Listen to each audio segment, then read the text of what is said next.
I knew we were going live, and I'm just not paying attention. Welcome to another edition of the Fantasy Cheat Sheet. I'm Marcas Grant, joined by Michael and Florio and LaQuan Jones. How are we feeling on this Thursday, fellas? Good. It's almost the weekend. It is almost the weekend. Feeling better. There's a lot of things we're going to get into, including Florio's gear, but I do want to start the show with a little bit of personal news. I'm going to take this opportunity to tell you that this is going to be my last cheat sheet because I have been elected Pope. So I'm going to take over. Packing my things, moving to Vatican City right after we are done here. So, but it's been a good run. I appreciate all your support. Sounds good, man. For a split second, I was like, "Wait, you're not really gonna tell us you're leaving live on air, right?" To get our natural reaction. I got shocked for a second. I was like, "No, please don't do this." That would have been an effed up thing to do for sure. Oh, yeah. That would have been screwed up. No, I'm not actually leaving, but yeah, they did announce a new Pope. You know, social media is going crazy with it. A lot of the pick is in sort of thing. Yeah, right. The Cardinals have made a selection. We got some stuff to get into today. We got some news headlines. We'll do some fantasy veteran winners and losers. Also, we'll take your comments. Anything you guys have to say, any questions you guys have, we're certainly here for all of that as well. But because this is a show where we also engage in nonsense and that sort of thing, we should probably start with the New York Knickerbockers, who have a 2-0 lead in their series. Whoa, Knicks tape. And we have that. We have that. Mostly because we wanted to just get this in. We wanted you to see that. It's the person tattooed of themselves on their arm. That is amazing. Is that you? Because I was assuming that was like John Starks or something. I think it's supposed to be me, like an AI version of me with a me tattoo, apparently. Oh.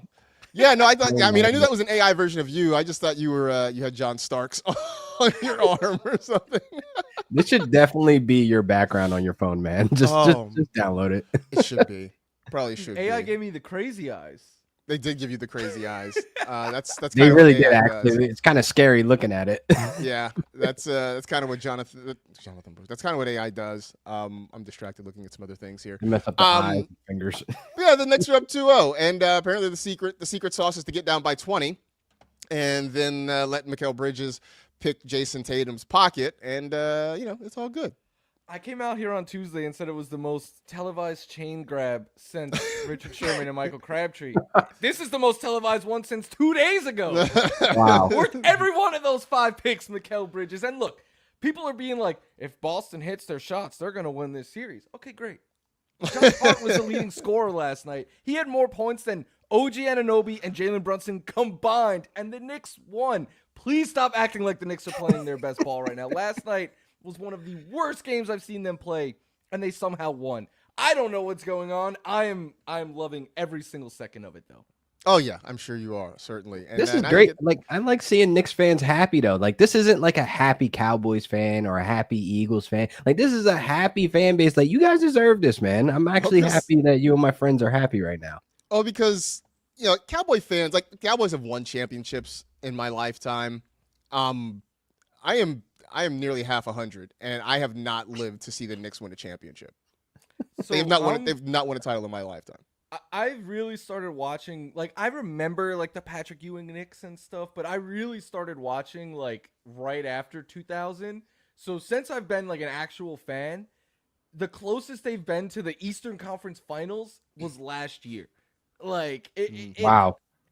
This team has been, and it's not even like this team was like had fun years. Like this team had decades where it'd be like one solid season and that's it. And like Knick fans are there every night. The ticket prices never drop. They're loud all the time. Like I know people hate us and I don't care because no fan base has deserved the right to celebrate more, in my opinion, than the New York Knicks. Yeah. Look, I'm cheering for you mostly because I just don't want Boston sports teams to prosper. So I'm on there. You go. Same. Appreciate obviously, this is not an NBA playoffs live stream.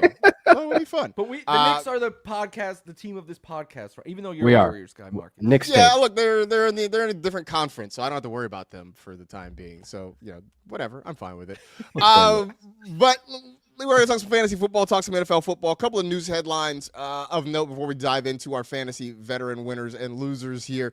News that hit yesterday: the Steelers have traded away George Pickens to the aforementioned Dallas Cowboys. They got draft picks and stuff in return. The actual football side of it is for a different time on a different show, not this one. We're talking about the actual offense of it and the expectations of it. So George Pickens leaves Pittsburgh, which has, to be kind, an uncertain quarterback situation, to the Dallas Cowboys, where they know who their starting quarterback is going to be when healthy. It is Dak Prescott.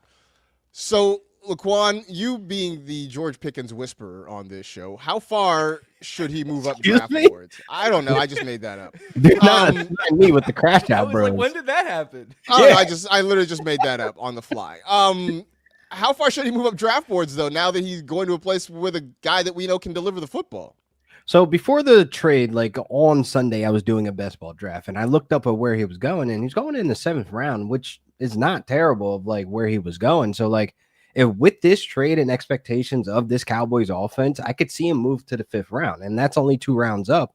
But this is where you get the Roma Dunzes, the Jordan Addisons, the Chris Olaves, and like, we got to understand, like, this is going to be a heavy wide receiver like draft this summer, like what's going on with guys and how this best ball, drafts are going right now. So I could see him like as a guy, like if you need a solid wide receiver too, you could bank on Dak Prescott healthy to go out there and throw a lot of touchdowns. Because when we look at Dak in his last couple years since 2019, he's been a guy to have just as many 30+ touchdowns as a Patrick Mahomes, as a Joe Burrow, and Josh Allen. It's only 4 guys in the league that have been able to do that. So when healthy, Dak is slinging that rock. And all we need from George Pickens, really, it's just a couple deep balls, because when we look at his best season, which was 23, he had 1,000 yards. We only had like 60 catches. Like, he can get his yards in chunks. So where CeeDee Lamb can still exist as that number 1 alpha and still get the chains moving and do everything else. So I'm looking at, George Pickens as a wide receiver too, that you should be targeting on this Cowboys offense. So, I mean, that sort of sounds like Florio, like it's kind of same as it ever was, right? Because wasn't he basically just a wide receiver 2 in Pittsburgh that we were kind of targeting in the mid rounds? So, I mean, I guess he moves up, but I guess the outlook doesn't really change, right? Yeah, it stays pretty similar. The only difference is it's a huge QB upgrade. And the thing is, I compared the Russell Wilson's numbers to, well, him and Fields for the games that they played to Dak Prescott's last year, and they were actually better than Dak was last season. But I think that was circumstantial. Like, I still do believe Dak is a pretty high-quality QB in the NFL. He now has someone opposite of CeeDee Lamb who can win. Because last season, there really wasn't a lot of help out there, especially when Jake Ferguson was out. They didn't really have a strong run game. The O-line was questionable. And that, I think, got overlooked a little bit as well, that they used their assets to try to rebuild that O-line this offseason. But who I really think is a winner here is CeeDee Lamb, because not only does defensive attention gets taken off of him, but now they have a true guy who could play out wide and be an X. And where CD thrives, look, CD can win outside. There's nothing he can't do. But where I believe he's at his very best is in the slot. And last season, he got to do that on about half of his routes.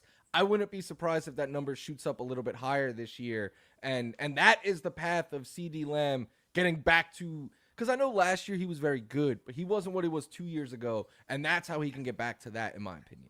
I mean, there was no doubt that he needed some help, right? He needed somebody to take attention off of him, and certainly George Pickens is going to be the guy to kind of do some of that stuff. So that gets us back to Pittsburgh, though, right? They bring in DK Metcalf, and I know there was some talk, I guess, that they could move George Pickens.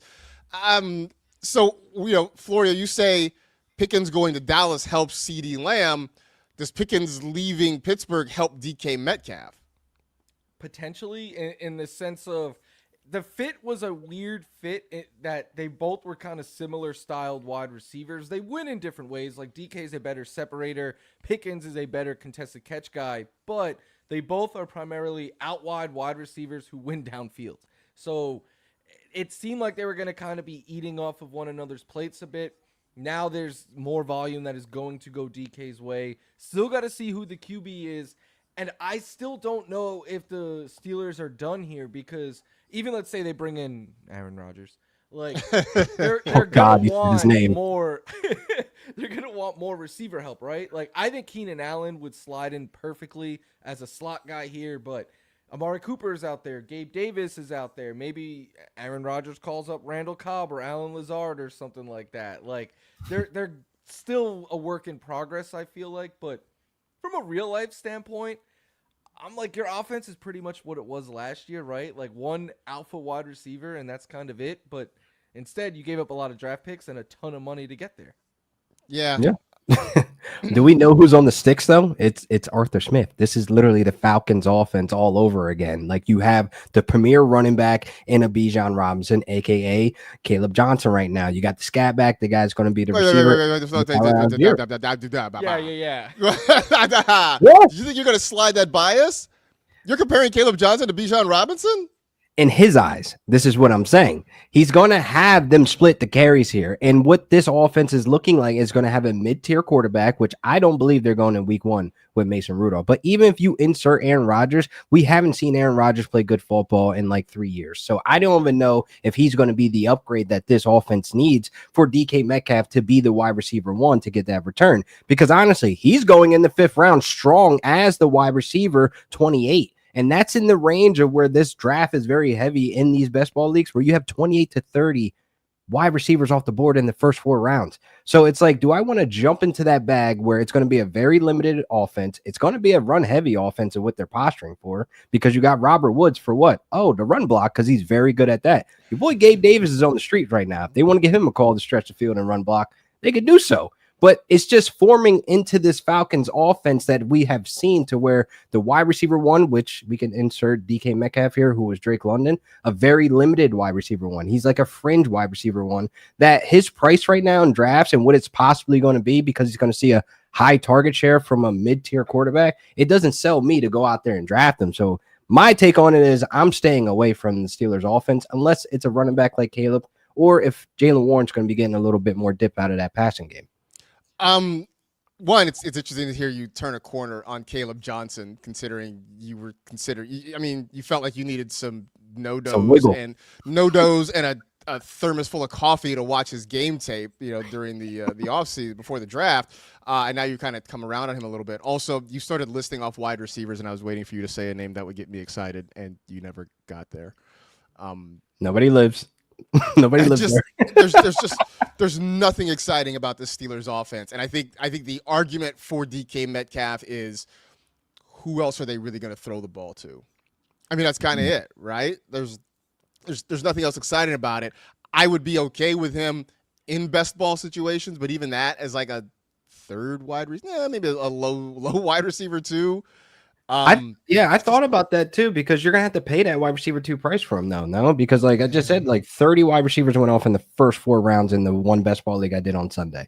I looked before that, it was close to that 28 mark of where they were going in the first 4 rounds. Even when we did our mock, wide receivers were flying off the board, and you're like, what's happening? So when you really look beyond that 5th, 6th, 7th, 8th round, you're looking at some really nasty wide receivers in that range where you're like, yeah, I shouldn't have waited to get this wide receiver 2. I should take the risk on some of these guys in the first 4 rounds. But DK's not one of them that I'm willing to roll the dice on. Yeah, I'm just kind of where I am too. Top 20 wide receiver in points per game once in his career, and nasty. Even in recent years, when this is the cheapest he's been in a while, but like. Even last year, all the hype was there for him. It's always so boom or bust, because that is the style of play and wide receiver that he is. Like, I was kicking myself last year because I allowed the hype of like the new OC and stuff to suck me in. I'm done. I for years I was Tyler Lockett over DK Metcalf, but I don't know if I'm ever gonna draft DK again. We don't need Aaron Rodgers to. I mean, I guess we do in the sense of we can just stop talking about it and just have it be. Yeah, done. that's where I'm at with it. Like, I'm sick of saying his name. I will never say his name again after he signs. That's when we'll react. I'm not saying it again. Yeah, he only makes them marginally better, I think. That's it. He's better than Mason Rudolph. Like, at least we can have some touchdowns on the table. Like I think Aaron Rodgers would be better in that red zone and getting them to the red zone versus a Mason Rudolph with a very low touchdown percentage. I mean, the guy hasn't started more than 8 games in his entire career. That's why I'm posturing like it's either Kirk Cousins or it's the other guy. Like there's no other way that we can really see them going week 1 with Mason Rudolph. You're debating between Aaron Rodgers and the one starting quarterback who like was noticeably worse. Like not one, but one of the few that were noticeably worse than he was last year. Like, and to me, Rodgers lost the deep ball last year, right? Like, yeah. Devontae Adams was not winning on the deep ball at all last year. Neither was Garrett Wilson. I think it was of the QBs who attempted as many passes as him. I believe his air yards per throw was second lowest in the NFL. Like, yikes. And now you're giving him a wide receiver who's a stretch the field specialist. Like, interesting decisions. Doesn't fit. By the way, being better than Mason Rudolph is like being the tallest kindergartner. Hot take. He might perform better with Mason Rudolph. Hey, look. How? They won more games with Zach Wilson than they did with Aaron. The Jets won more games with Zach Wilson than they did with Aaron Rodgers. That is true. The Steelers made the playoffs with Mason Rudolph 2 years ago. True. So, but a season-long thing. I think it was only 5 games he played. I mean, yeah, he played him in the end, but that's what they like won because they lost to the Bills in the playoffs. I remember like they were really hot coming into that game, and people were like, "This is all we need." And then Mason threw a deep ball in the playoff game, and people were like, "See." And like I have a best friend back home who's a Steelers fan, and like he's part of that crowd. Like he's okay with Mason Rudolph. Like he looked me dead in my face on FaceTime. I was like, "Bro, we're going to the playoffs with Mason Rudolph." I'm like, "Are you serious right now?" Like, to be fair, 17 games, Florio. No matter who the QB has been, so I at least I like it makes. They're like, we did it with Kenny Pickett. We could do it with Mason Rudolph. I guess, man, it's real crazy. Okay, sure. I don't agree, but I'm just saying I could see where they're getting their delusion from. All right, where they're getting the sickness from. So one of the comments from Fantasy's Finest saying, I need Kirk Cousins traded to the Steelers for the sake of my dynasty team. He's my QB3. Sure. He's your QB8, man. But speaking of dynasty, we talk about the Carolina Panthers, who, bad news for Jonathon Brooks. He is on the PUP list because of the ACL that he tore late last season. Means he is done for the entirety of 2025. I mean, LaQuan, at this point, if you have Brooks in Dynasty, I mean, are you moving on now? I feel bad for the kid. He just can't seem to stay healthy.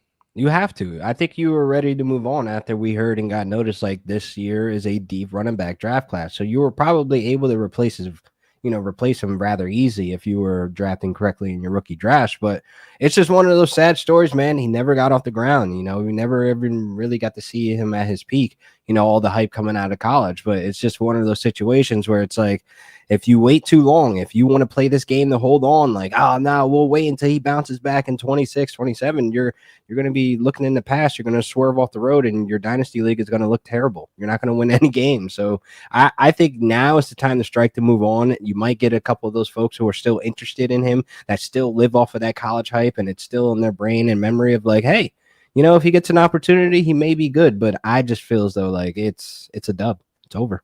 Yeah. It's unfortunate, man. I mean, he's a kid with a ton of talent. Up.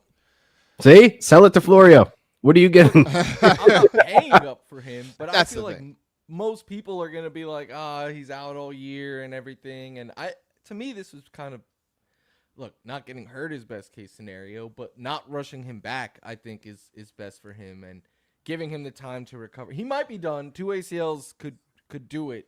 Yeah. But if I could get him for real cheap, I'm willing to take that upside dart. Yeah, I mean, look, I guess, the upside as a dynasty manager is that you're not going to have to give up much to acquire him at this point. And so if you have the space and it's worth the wait, then, give it a shot. Give it a year and see what happens after that for sure.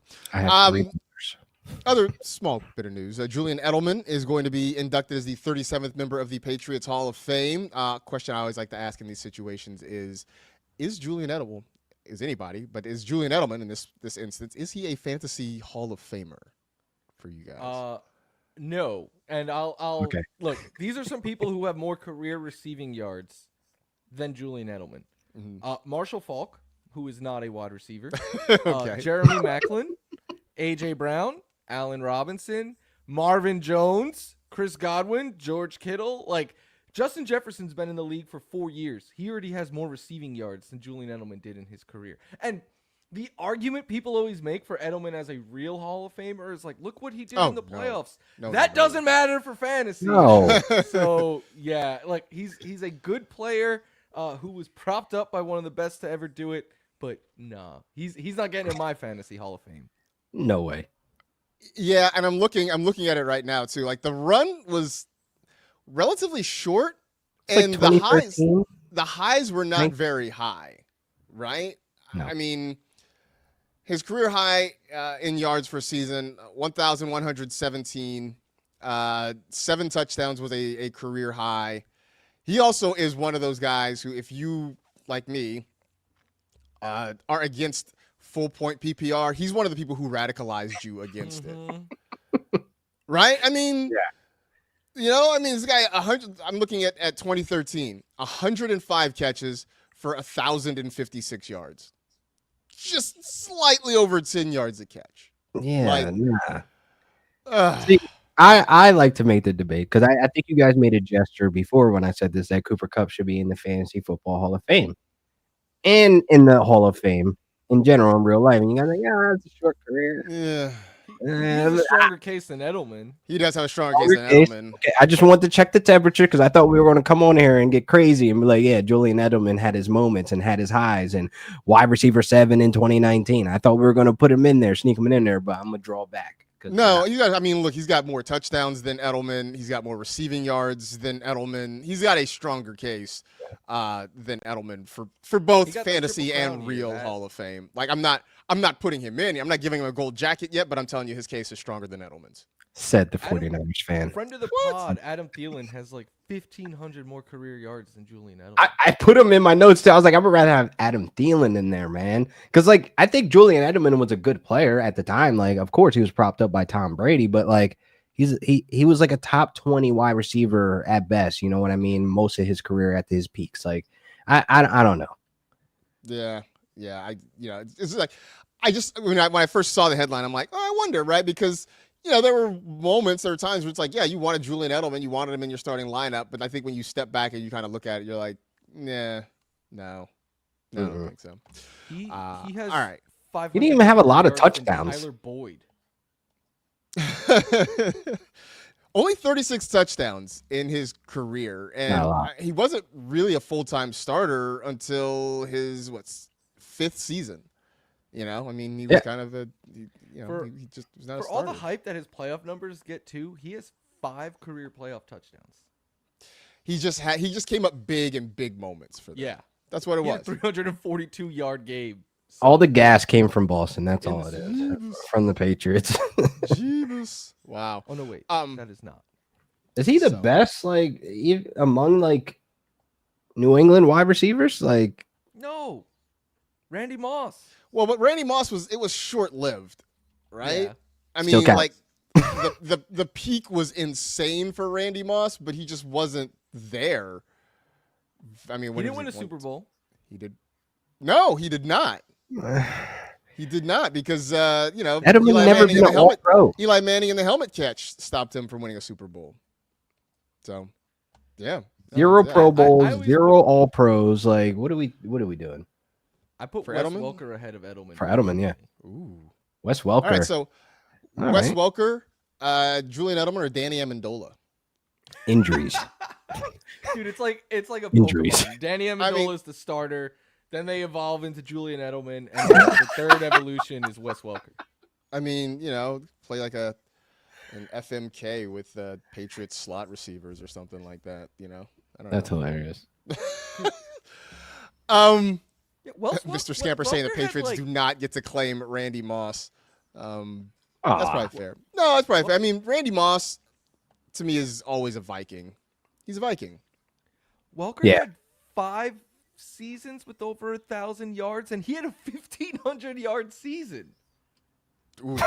Yeah, that's crazy. Yeah. So that boy all was right. a dog. So we are. I think we are all decided that Julian Edelman is not a fantasy Hall of Famer. Sorry, Julian Edelman. You were just minding your own business, and we kind of piled on.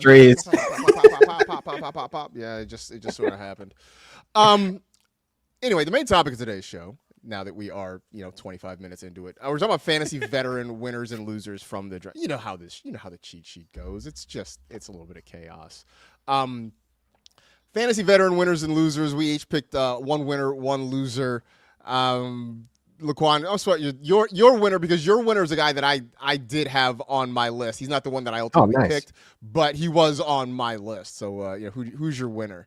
Yeah, Baker Mayfield, man. I mean, look, he got all his weapons back +1. So it's like, okay, well, this offense is still dangerous. And like when we look at the Bucs offense last season, they were top 5 offense in scoring. So a lot of touchdowns are going to be coming from this offense, and having Emeka Egbuka as like the most lethal depth piece that they can have on this offense with Jalen McMillan, Godwin, Mike Evans, et cetera, et cetera. It's like if any of these guys drop off or if there's injuries, you have a guy that's ready to go, fresh legs that we know can perform and produce. So I think Baker Mayfield is set up for the future, at least for the duration of his contract there, to be one of these top fantasy quarterbacks. I understand that Liam Cohen's not on the sticks anymore, but when we look at what Baker did last year, man, like he's just relentless.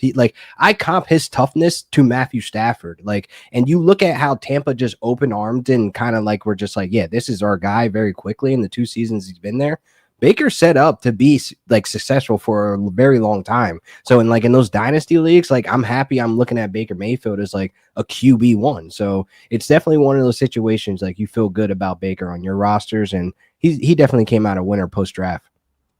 It's so funny with the way we talk about Baker Mayfield now. The Browns could have used a guy like that. Even the Panthers. Even the Panthers. At least I feel like the Panthers, we're still holding out hope for Bryce Young. Yeah. Use him too.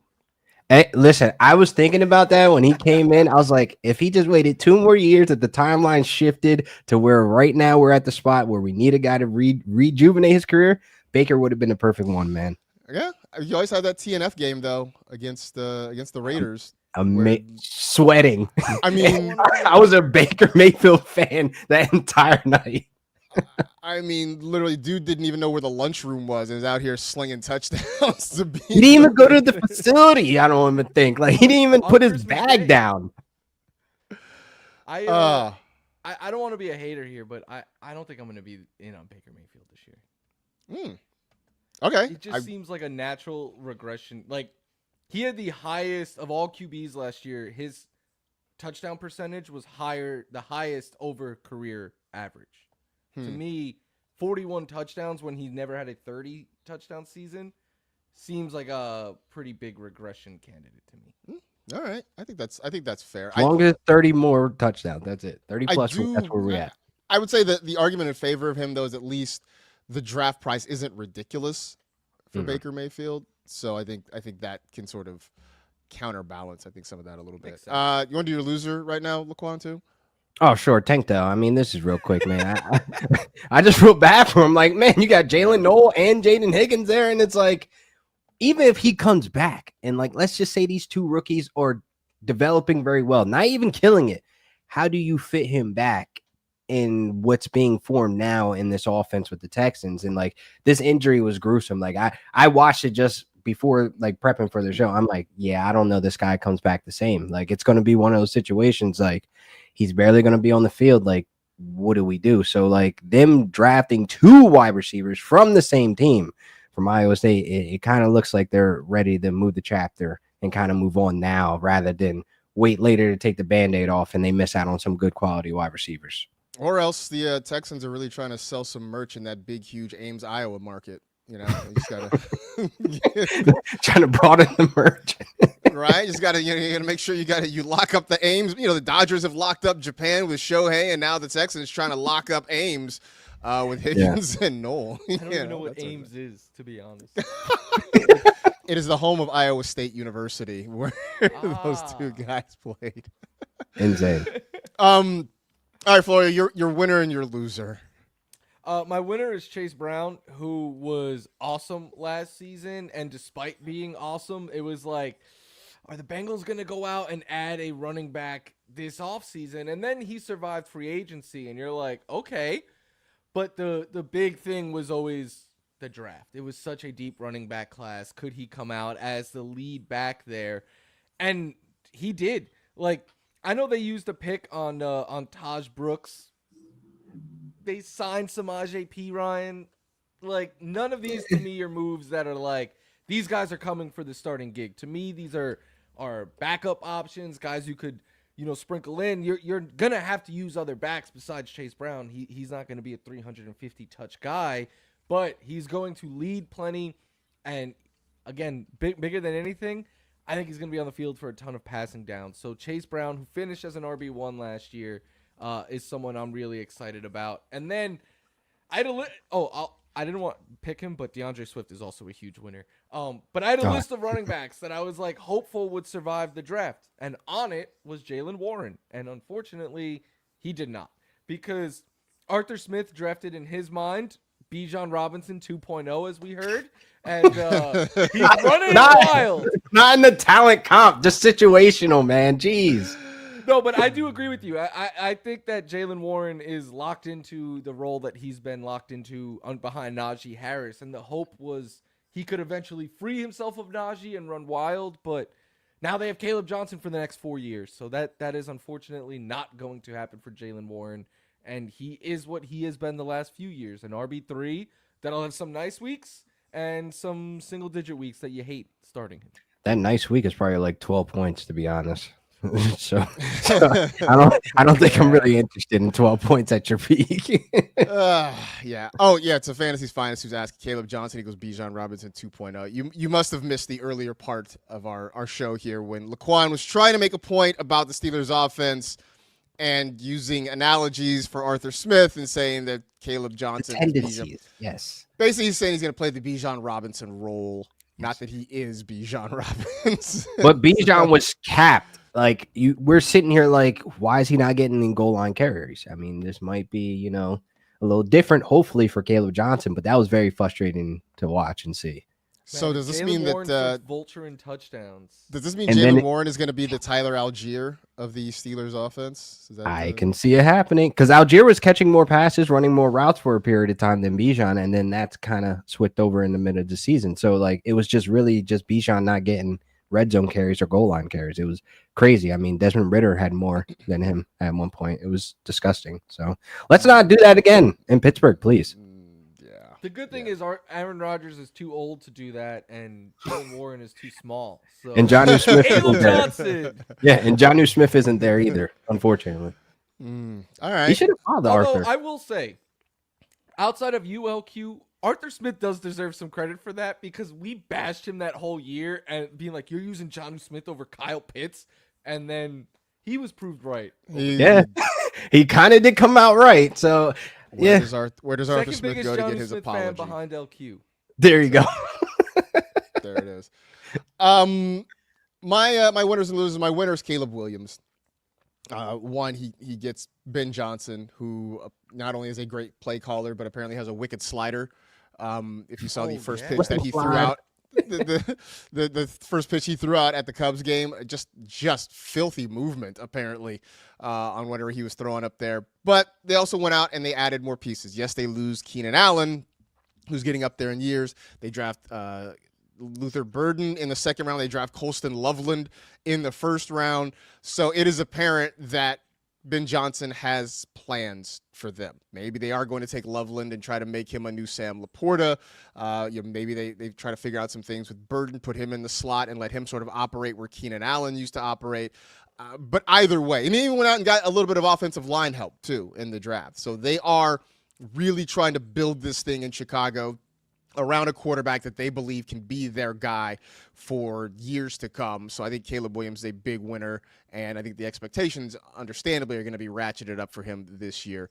Staying in the division for my losers, I was like, is it Christian Watson? Is it Romeo Doubs? And I was like, ¿Por qué no los dos? Why not both? Because here's the thing. We sat and we griped about the Matthew Golden draft pick, right? And look, I guess it works out for Jordan Love because he just has another guy to throw to, but it does not work out for Watson or Dobbs, who were sort of on the fringes to begin with, and now they've got to battle even more for targets in this offense. Dobbs has been underwhelming, I think, through his entire career. Watson has just been so inconsistent, so hit or miss, that it's just, at least for fantasy, it's really impossible to try and count on him on a regular basis. And now he's at the point where I'm not even sure that he's better in best ball. Like, he just kind of is, sort of thing. Yeah. So adding Matthew Golden to that group does not help either one of those wide receivers. So You could throw Jaden Reed in there as well. yeah, although I still feel like, I don't think Jaden Reed is what we wanted him to be, but it also still seems like he's the guy that they're actually actively working to get. Yeah, he's the one with the design plays, but then I'm like, all right, so how does this work with Matthew Golden if he's going to be the deep threat, intermediate threat, and can also be a line of scrimmage threat as well? So it's like he could do everything almost better than Jaden Reed in a sense. He doesn't really need to be designed, Like, I don't know. The regression this season was crazy. Like, I was all in on Jaden Reed to be like a huge wide receiver 3 flex, but there was times where he went on like 4 or 5 game streaks of just not being even like startable. So it was just, I'm kind of out now. So it's like you add in another wide receiver in that room, a high profile guy, like a guy that's going to be able to contribute immediately. I don't see Jaden Reed even being like usable at, most of the season. I don't know. Is there a usable Packer wide receiver? Like, I don't think so.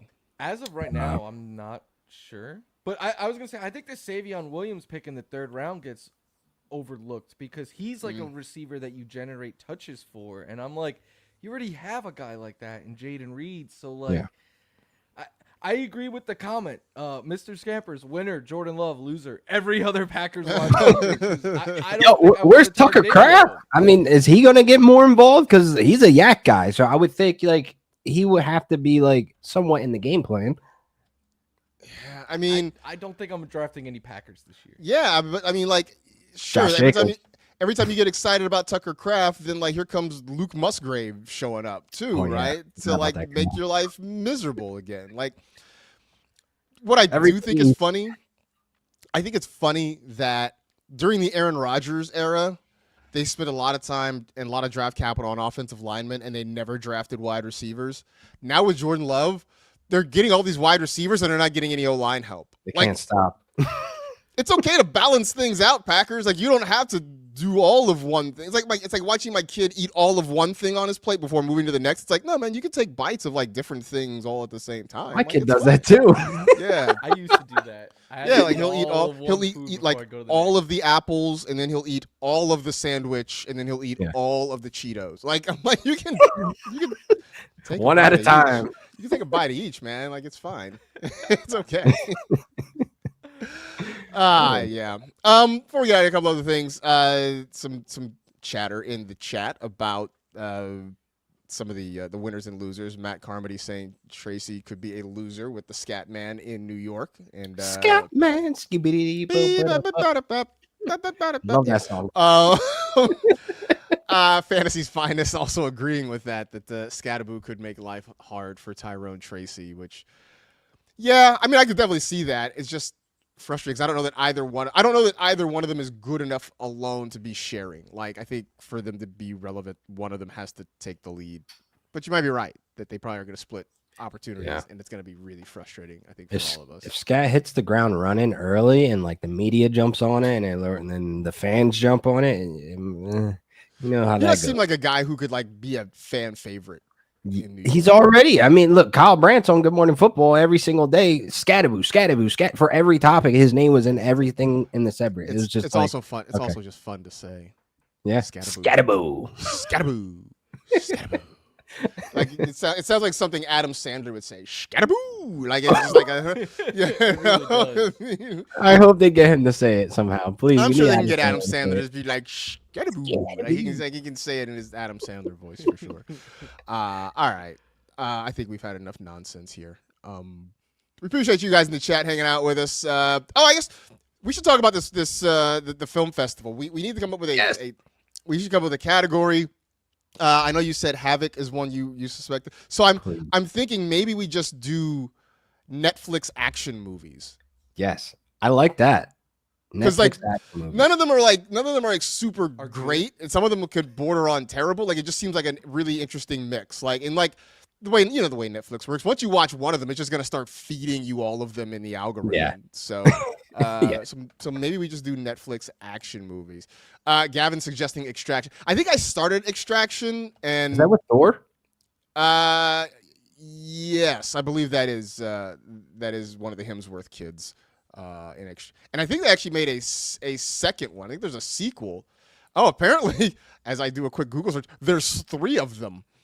What? So, I've never heard of any of them. So. What? I think I started it was like I had it on a Saturday afternoon and I wasn't fully paying attention. I'm not sure if I finished it, but yeah, apparently, there's a third one. And I don't think it has been released yet. It's supposed to come out late 2025, but there are 2 of them currently on you guys Netflix. Are so much braver than me at just picking random movies to watch. Like I hardly. Bro, we watched RRR, and that was a long movie. That movie was just chaos. I'm not clicking it. But that movie was like dope. if I just see a random movie, if I've never heard of it, I'm like, all right, I'm moving on to the next. I'm not sure how I landed on Extraction, other than I think I saw a bunch of billboards for it or something like that. And I was like, give it a shot.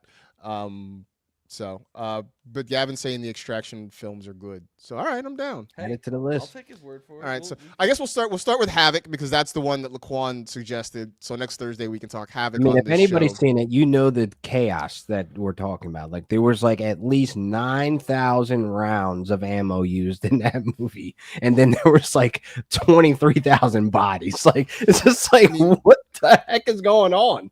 But does anybody punch a tiger? Ooh, no. Like RRR. Somebody punched Or- the tiger. Or the horse on the I can't bridge. wait Yes. for this time next year where we're like, all right, we're starting off the film festival with Netflix's very own 100 men versus 1 gorilla. Yes. Like, that's what it's gonna be. So we're gonna do game shows as a theme. I love that.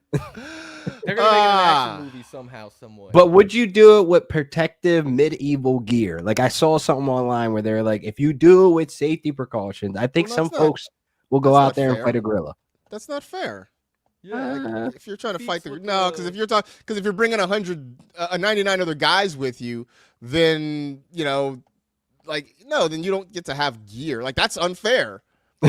I mean, we the whole want this point to is that actually be 100 done. men are supposed to beat a gorilla, and you don't get to have weapons. That's no fair. Armor, at least armor. Like just No. know You if thought you were a Billy caught. Badass, and that you and your 99 friends could go and take out King Kong or whatever. No, stop. I mean, we're talking to a man who thinks he can beat a kangaroo. True. Yeah, True. I think I have the lateral speed and the surprise element.